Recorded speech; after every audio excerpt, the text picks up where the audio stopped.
Hai semua, sebelum saya bagiin sesuatu, boleh nggak? Jangan lupa subscribe channel YouTube saya yang bernama Galvian biar berkembang dan juga jadi berkat buat banyak orang. Amin.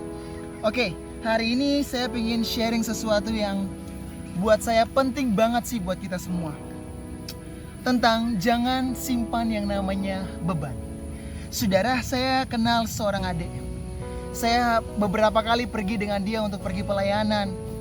Bahkan di luar pulau pun saya pergi dengan dia naik motor.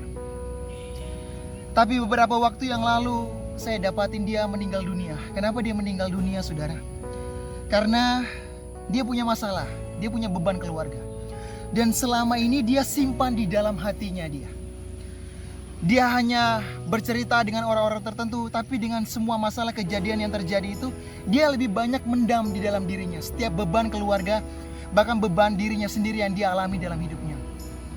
Saudara, dan pada akhirnya dari semua beban yang dia simpan selama ini, akhirnya dia meninggal dunia. Saya sedih sekali. Saya ingin bilang sama kalian semua, jangan pernah membusuk dengan bebanmu. Jangan pernah membusuk dengan sakit hati. Jangan pernah membusuk dengan semua kekecewaan yang kamu terima dalam hidupmu. Saya suka dengan perkataan Martin Luther King yang berkata seperti ini. Kita harus menerima kekecewaan. Tetapi kita jangan pernah lupa bahwa harapan itu masih ada dan dia tidak terbatas. Saudara, yang namanya batu sandungan dan batu loncatan itu perbedaannya di mana sih? Perbedaan antara batu sandungan dan batu loncatan adalah cara menggunakannya seperti apa. Ketika kamu punya masalah, kamu melihat, kamu menerima masalahmu seperti apa.